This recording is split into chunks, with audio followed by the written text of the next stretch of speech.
Now it's time to style the navigation itself and to build that cool hover effect that I showed you before. Now, first of all, let's actually style the text here and the icon so that we can then apply this hover effect, okay? So starting with that, coming over to our components here, the first thing that I actually want to do is to set the font size here on the side navigation. So font size 1.4 rem. Then I want to get rid of the list style, of course, such as always. And then also give it a nice margin to the top of 3.5 rem. Alright, and now the link. We of course need to apply the link pseudo class here. So link, and then of course also the visited. So first of all, the color var, and this one shouldn't be really white. So I want it to be this really light gray. Okay, that looks better than pure white on such a dark background. Next, let's get rid of the underline. So text decoration none. Then the text transform to uppercase. And we should also display them as a block or an inline block. It doesn't really matter, it's really the same. So let's just say a block. Okay, and then we want some padding on them. So 1.5 rem at the top and 3 left and right. Okay, so let's take a look at that. And that is already much better. So now all we have to do is to style these icons here and give them the same white color and some margin here on the right side. So margin right, 2 rem, and then the fill. Okay, now we want them to be the same color as the link. And so I could now go ahead and just copy this color variable and paste it here. But we actually can do better by using something called current color. Okay, and current color basically is just the color of the current element or the parent element. Okay, and so that is really useful. Current color is really awesome. And I will actually show you another example of that a bit later. And also it's really well supported by many browsers. So I don't know why more people doesn't use it. Because it really can be used all over the place, not just with fill here. But again, I'm going to show you another example a bit later. Okay, so this current color simply means the color of this element here or the parent. So let me show that to you. And yeah, so now it's white actually. Okay, and if I were to change now the color on this one here, like to blue, then it will become blue because that's now the current color of this element. So you see that?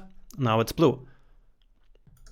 Okay, and another awesome application is, for example, imagine that we had a hover effect on this link here. Okay, just to show it to you very quickly. So hover, and on this hover we wanted to change the color of the link to orange red, of course. So what would happen then with the icon? Well, it would become orange as well.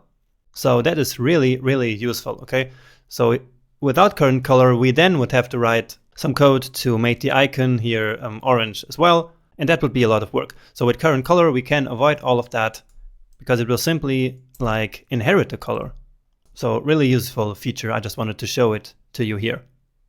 Now, if you watch closely here, you see that these are actually not well aligned. So this one here starts a little bit before the tour, so it's not well aligned, it's not vertically centered. So, of course, we can use Flexbox for that. And what is the Flexbox container here? Well, let's just take a look at our markup. And so here's the icon, so this SVG, and here is the text. So these two elements should be vertically aligned, and therefore our Flex container is side nav link. Okay, so this one here. So this is very easy. Display Flex, and then align items, right? And set it to center. And that's it. With just 2 lines of code, we can automatically center these elements vertically. And yep, so here we go. So this already looks pretty similar to this version here, right? all we have to do now is this effect. And how do we do that? Well, we're going to use a before pseudo element, which we basically place before this list item here, and that is the one that will show as soon as we hover this item. Okay, so it will show and then grow to the right side. So let's implement that. So before the side nav item, we want to add a pseudo element. So item before. Okay, and that will be that small line that becomes visible and then expands to the right side. So first off, as always, we have to specify the content, otherwise it's not even going to show in the browser, okay? So the content is set to nothing. Now in order to position this, let's use absolute position and set it right to the top 0 and left 0. Okay, and also give it a height of 100% so that it has exactly the same height as the list item, okay? Then we want to give it a width of just 3 pixels and of course a background color, which is our primary color, so our primary pink. Alright, now before we can check this out, we actually have to set the parent element, which is the item here, to position relative. Okay, so that the before pseudo element is then positioned in relation to that one. Alright, so let's just check that out. And actually it's not here. Why is that? Let me see here in the inspector. So the before, what did I do here? Position 0. What's that? Of course it's position absolute, and you probably saw this one coming, okay? And okay, so now here it is. Now what we need here before we can continue is some space between all of these items, right? So item, and we're going to use again or not pseudo class. Okay, so just like this, not last child. Okay, so that we can add a margin bottom on all the items except the last one. So that's pretty standard by now. We've been using it all the time. So take a look again. And yeah, here we go. Now this should of course not be visible all the time, but only when we hover the item, right? And so let's do that. So down here,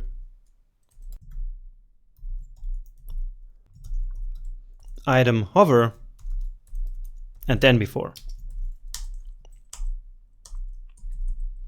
Okay. And so what we're going to do here is to say transform scale y to 1. And I'm going to explain you how this works in a second, but before that we have to actually change it to 0 here in the normal state, right?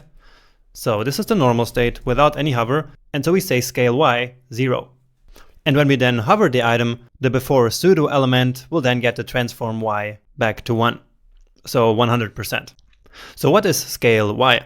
So usually when we use scale, the element scales in all of the directions, so x and y. But if we do scale y, well, then the scale only occurs in the y direction, so from top to bottom. So let me show you how that looks like.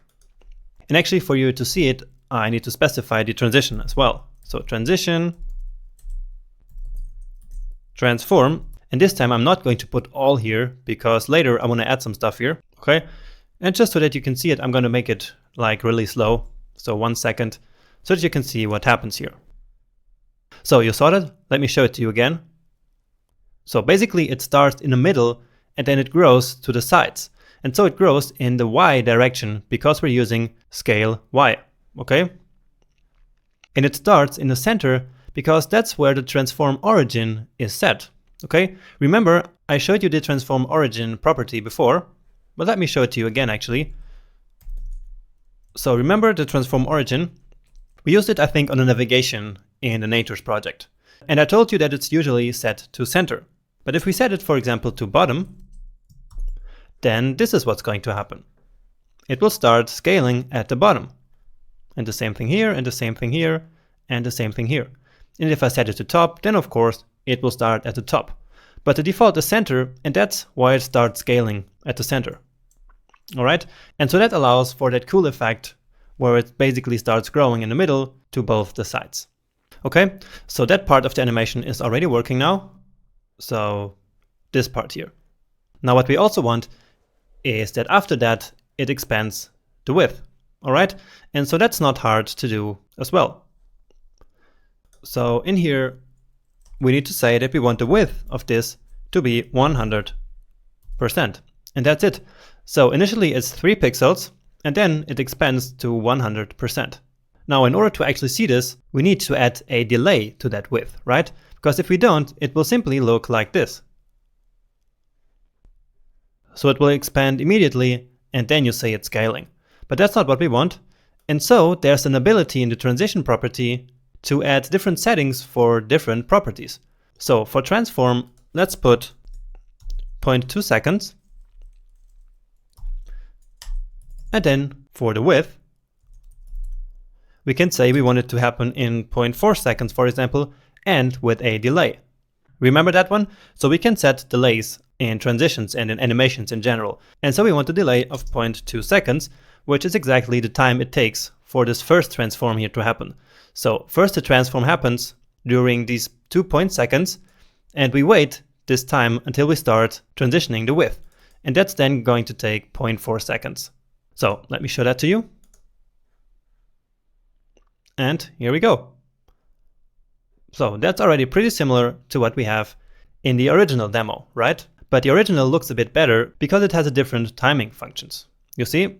Let's take a look. So it starts like really slow and then accelerates. And that looks like really cool, okay? So let me show you that to you.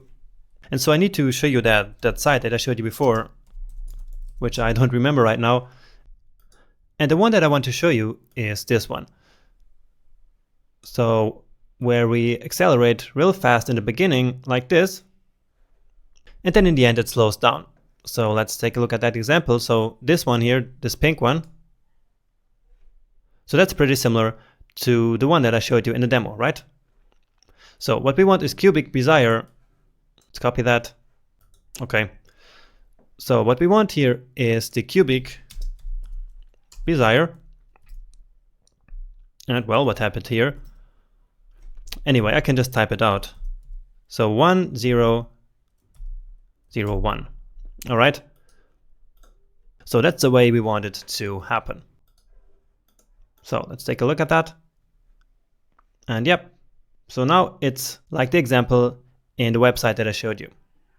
So basically it starts really slow, then it accelerates real fast, and then it slows down again. And so it looks like really snappy and really modern. I really like this look, okay? Now one thing, of course, that we have to fix is that this item here should be on top of this before pseudo element, right? So let's give it some z-index. And actually where we want that z-index should be here on the link, right? Because what we want is the link to be on top of the before pseudo element, right? So z-index, like 10, just some number that's higher. And that's not really working. And that is probably because we don't have the position here specified, okay? So position relative, because the z-index only works if we have a specified position, okay? And so here we go. So now it works perfectly. And we're actually almost done here. All we need to do now is to add one item that is already like selected. So this one here, right? And that's of course very, very easy. So all we have to do is to come to our HTML, and where is it? No, here it is. So all we have to say is that this one should be active. So we add a modifier here and say active. And now we come here and add it here, right? So the active state should be exactly the same as the hover state, right? So item with the modifier active. And then of course, before. So that should work now. And in fact, here we go. Okay, now we just need like an active state. And what we do is simply like this. So when we click it, the color gets a little bit brighter, okay? So it's not a huge difference, but at least we have some small active state to show the user that he clicked on the item, okay? And so that one is really easy as well. So item And of course here it's underscore. And now the active state, and then the before pseudo element. And we simply say that the background color should be our light primary color. So color primary light.